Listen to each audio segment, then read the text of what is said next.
guys, welcome to my channel English Vocabo. This is Mita and today I have brought a lesson on vocabularies that we commonly use while speaking in English. But before that, I would like you to subscribe my channel if you haven't subscribed it yet, and do not forget to hit the bell icon to get all my notifications of the videos in the very beginning, and do like my videos and share them as much as possible.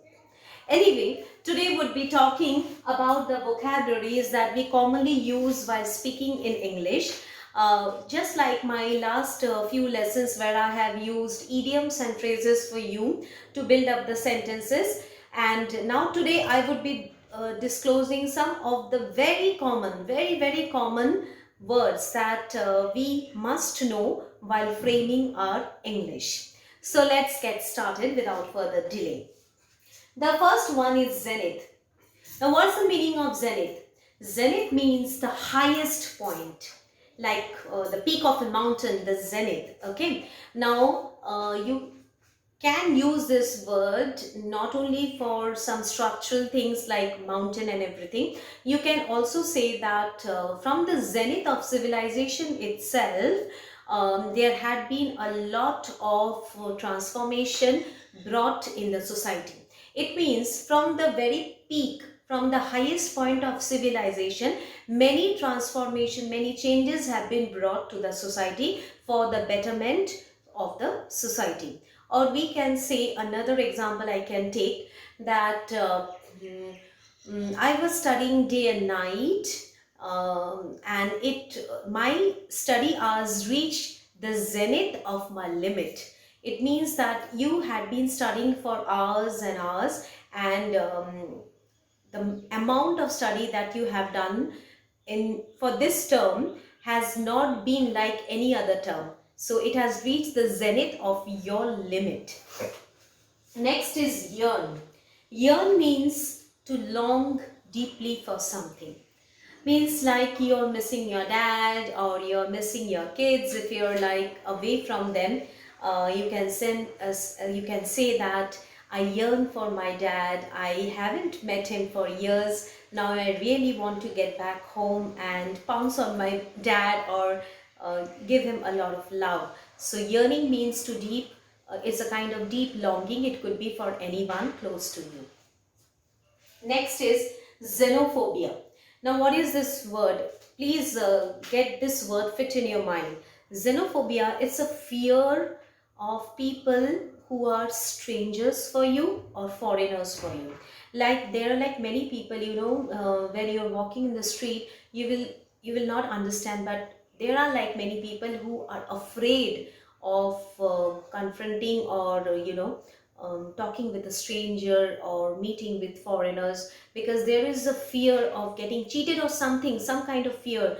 So that is called xenophobia, and it's like a medical condition. So this fear is known as xenophobia, when you are afraid of some foreigner or some strangers. So you can use it in a sense that I had a xenophobia when I was a kid, because I couldn't tolerate any strangers or any foreigner coming to my place, and I never wanted to talk to them. So I had a xenophobia when I was a kid. Then comes vague. What is the meaning of vague? Vague means not distinct, not clear.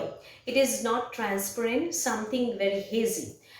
You can say that the argument that you have put forth, or the opinion that you have put forth, is very vague and it doesn't carry any meaning. It has got no logic, very irrational. So whatever argument or the points that you are putting forth is completely vague.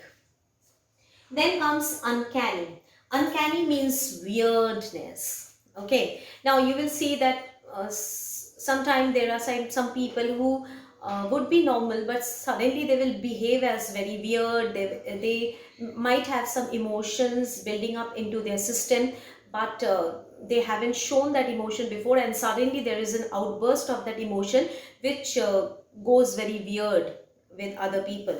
So you say that suddenly his behavior changed very uncanny, and he was very hard to recognize. Then comes tangible. Tangible means perceptible to senses, means tangible means which you can touch. Touch not only with hands, you can smell it, you can see it, you can touch it. So and you can use it in a metaphorical sense also, that the amount of love that my parents give me is so tangible. I can perceive it, I can feel it with my senses. So the amount of love given to me by my parents is quite tangible for me. I can understand it, I can perceive it with my senses.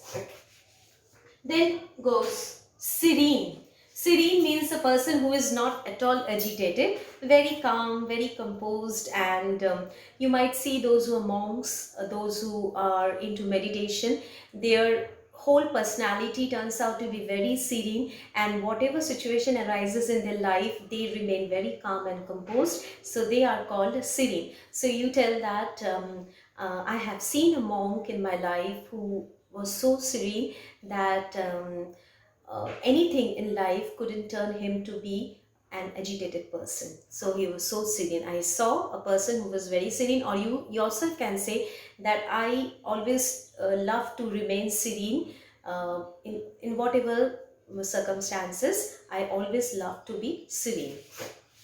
Then goes misanthrope. Misanthrope. Misanthrope is again a kind of, I won't say it is a medical condition, but there are some people who in general dislike people. Means there has to be no reason. Okay, there is a person, for example, let me take, I am a misanthrope, and I don't like any people in general. Okay, means even if the person on the opposite end hasn't done anything wrong with me, still I don't like. Means this is a condition which is your own problem. It's like a mental thing, and misanthrope means in general you don't like any people without making sense. So you can say that once I met a person who was a misanthrope, because I did not understand what wrong I did with that person, but the person did not like me. It was a kind of hatred from his side. And the number 9 is melancholy. Melancholy means, it's a state of deep sadness and depression. And melancholy, there are like people who love to stay in the state. Means it is very difficult to say that love to stay in the state, means they don't know how to come out of the state. So there are people who are very melancholy, and they always remain in the depressed or the gloomy state whenever you see them. So I can put this in a sentence that I found my friend turning suddenly a melancholy, because I have always seen him jolly, but suddenly something has happened in his life which has turned him into be a melancholic person. Last is lucid. Lucid means very transparent, very clear, crystal clear. Okay, so you can say that whatever opinion I put forth, they are very lucid, very transparent, and they are very clear to be understood.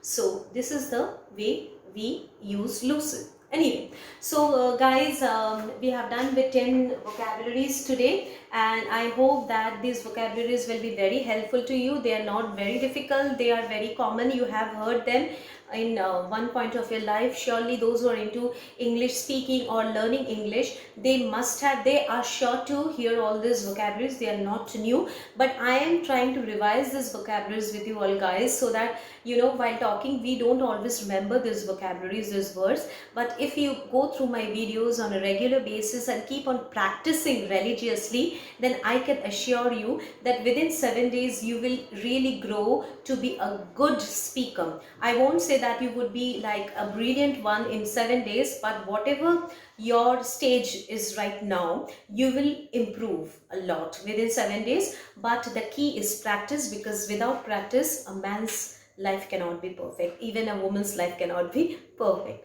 So keep practicing religiously, and if you have anything as comment, please put them in the comment section below, and in my description you will be getting all the vocabularies, the 10 vocabularies I will be putting in the description section, and my link of Instagram is also given. So please guys, do support me, subscribe my channel, keep liking and sharing my videos as much as possible. Anyway, take care.